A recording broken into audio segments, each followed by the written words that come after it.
বঙ্গোপসাগরে সৃষ্টি হয়েছে নতুন একটি লঘুচাপ, যা উত্তর উত্তর পশ্চিম দিকে অগ্রসর হয়ে মিয়ানমার বাংলাদেশ উপকূলের দিকে আসতে পারে।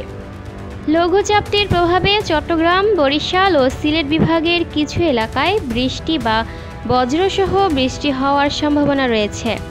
আগামী কয়েকদিনে দেশের দক্ষিণ পূর্বাঞ্চলে বৃষ্টির প্রবণতা বাড়লেও অন্যত্র আবহাওয়া শুষ্কই থাকবে বলে জানিয়েছে বাংলাদেশ আবহাওয়া অধিদপ্তর। রোববার ২রা নভেম্বর সন্ধ্যা ৬টা থেকে শুরু করে পরবর্তী ৫ দিনের পূর্বাভাসে বলা হয়েছে, চট্টগ্রাম বিভাগের কিছু স্থানে এবং বরিশাল ও সিলেট বিভাগের ২-১ জায়গায় বৃষ্টি বা বজ্রসহ বৃষ্টি হতে পারে। দেশের অন্য অঞ্চলে আকাশ অস্থায়ীভাবে আংশিক মেঘলা থাকলেও আবহাওয়া প্রধানত শুষ্ক থাকবে।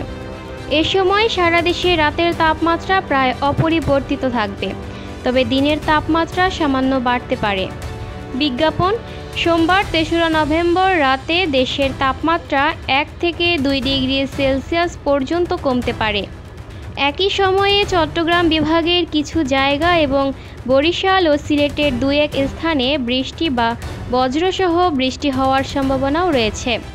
পরদিন মঙ্গলবার ৪ঠা নভেম্বর চট্টগ্রাম বিভাগের অনেক স্থানে এবং ময়মনসিংহ, ঢাকা, বরিশাল ও সিলেট বিভাগের কিছু এলাকায় বৃষ্টি বা বজ্রসহ বৃষ্টি হতে পারে।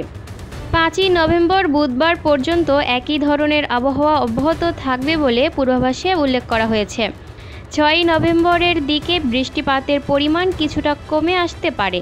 তখন চট্টগ্রাম বিভাগের ২-১ জায়গায় হালকা বৃষ্টি বা বজ্রসহ বৃষ্টি হতে পারে, তবে দেশের অন্য অঞ্চলে আবহাওয়া শুষ্কই থাকবে।